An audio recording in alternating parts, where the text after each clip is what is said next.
Okay, now we have the basics on alkanes. We're going to move on to alkenes and alkynes.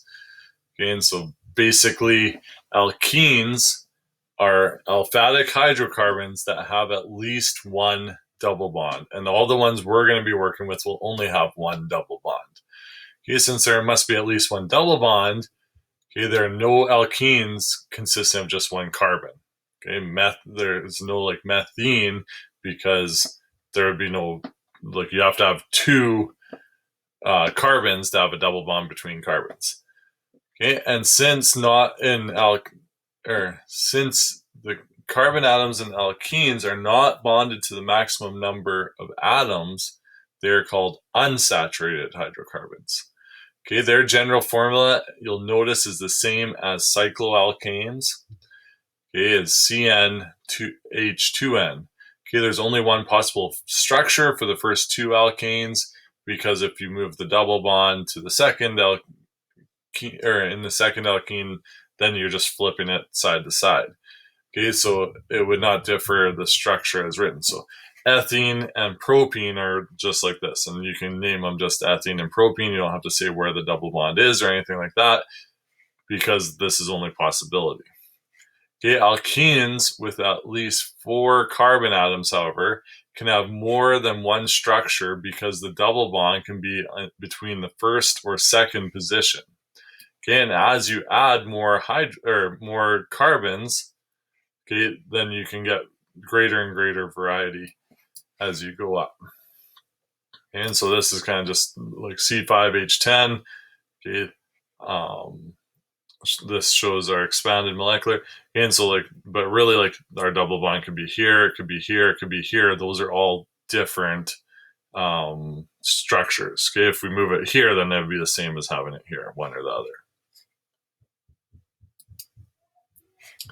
Okay, so when we're naming alkenes, it's very similar to naming alkanes, except for a couple modifications. But we still start with the root.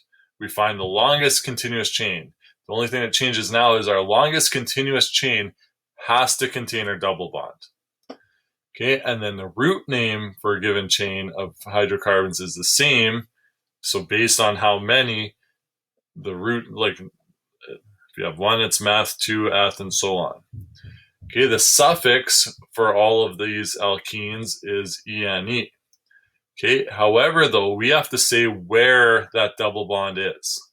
Okay, so we're going to have a number between our root and our suffix telling us where that double bond is happening.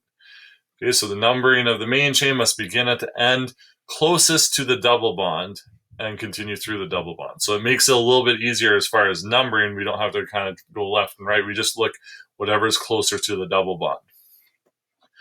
Okay, since there's only one position for the double bond in the ethene and propene, a number indicating the position is not needed. Okay, and so that's just for ethene and propene. Okay, the suffix consists of a hyphen, a number, and then a hyphen, and then ends in "ene."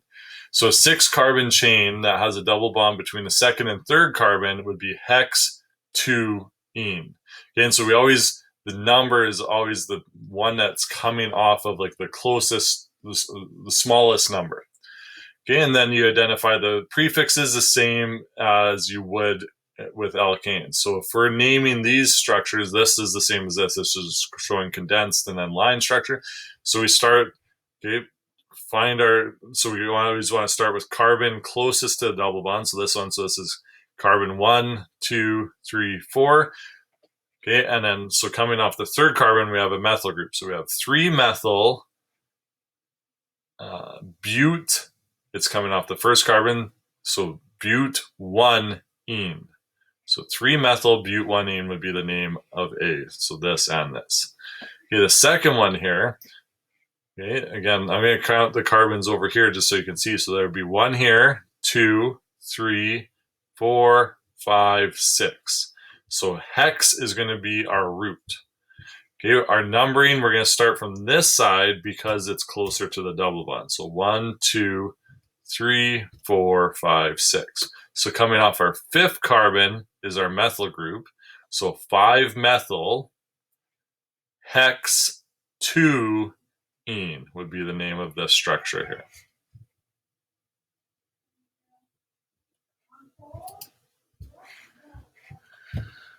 Okay, for drawing alkenes, okay, same thing, go in order. So the roots, like you start with the root. So the root here is bute, so we draw our 4 carbons along.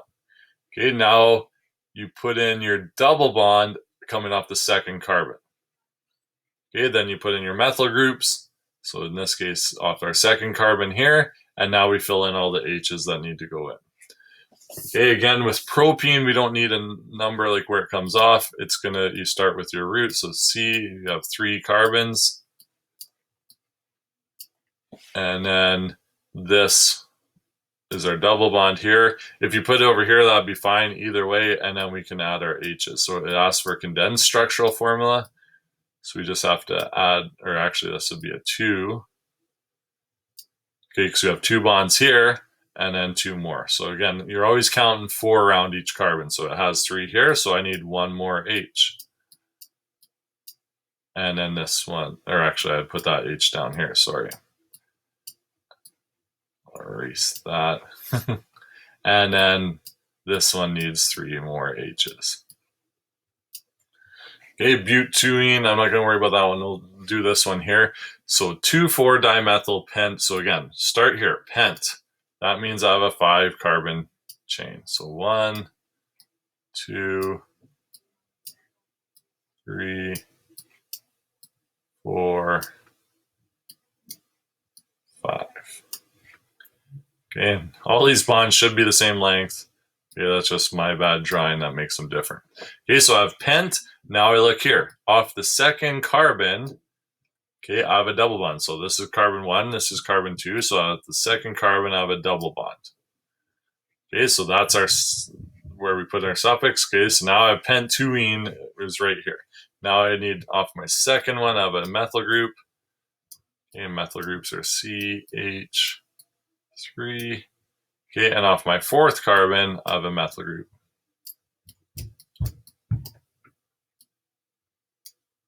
Okay, and then now I'm just filling in H's. So I have 1 bond here, so I need to add 3 more H's.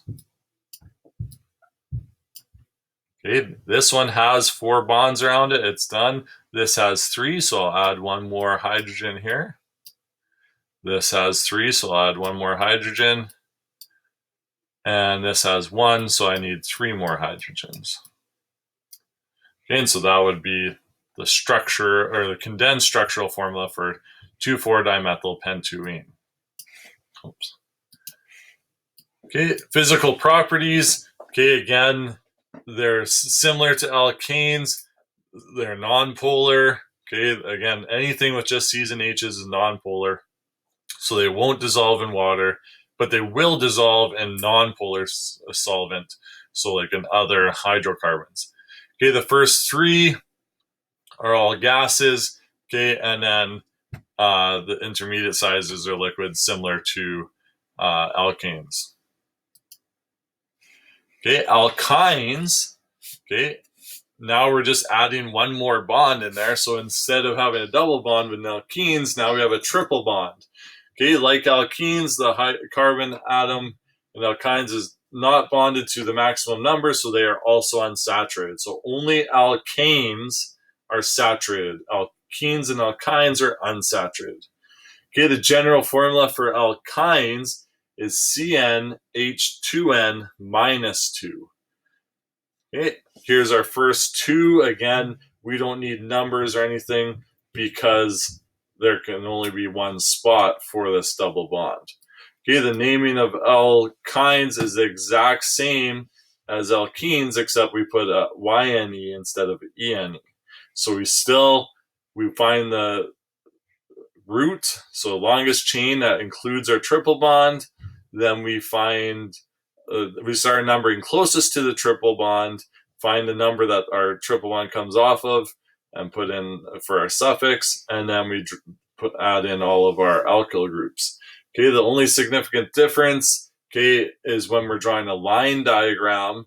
Okay, what happens with the triple bond, okay, it's straight and not bent. So like here, this would be a carbon 1, 2, 3, 4, 5, 6, 7. So like for this one, Okay, like just note that there's a carbon here and a carbon here, even though it's not bent. Okay, and we don't really need to know why that is. Okay, it has to do with like the angles and like when we did our VSEPR theory last year, the triple bond makes it linear and stuff because of the bonding sites, I guess. Okay, so name the following hydrocarbons. So this one, again, you get your root name. So this is 1, 2, 3, 4, 5. So it's going to be pent. Okay, the triple bond's coming off the first carbon, so it's just going to be pent 1 ine. Okay, this one here, we have 1 carbon, 2, 3, 4, 5. So again, it's pent, but now it's coming off the second carbon. Okay, so this would be pent 2 ine. Okay, if we're drawing the condensed for these ones, okay, switch over to my drawing tool here. Okay, so 4-methyl pent 1 ine. So again, we start with our pent. So our 5-carbon chain. There's our 5-carbon chain. Okay, coming off the first carbon is our triple bond. And then coming off our 4th carbon, so 1, 2, 3, 4, is our methyl group.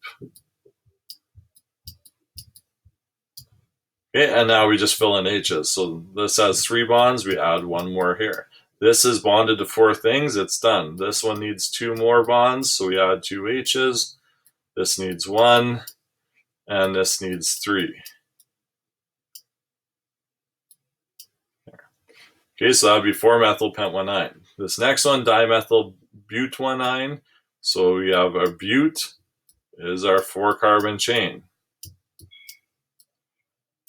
Okay, coming off our first carbon is the triple bond. Okay, and then dimethyl, this already has 4 things bonded. It can't take any more. If I add a methyl group here, it's going to make the chain a 5-carbon chain. So the only place that we can add these dimethyl, and that's why they're not numbered, is right here off our 4th carbon. Because yeah, if I add a methyl group here, it becomes a 5-carbon chain. So this is the only place I can add my methyl group, so that's why it doesn't tell us where. Okay, and then we're going to add an H here to bond to this C, so it has 4 bonds, 4 bonds, 4 bonds, and then this needs 3 more H's to get up to 4. Okay, the properties, again, non-polar, insoluble. Okay, the first few are gases. Okay, then we get into liquids and solids, the bigger they get.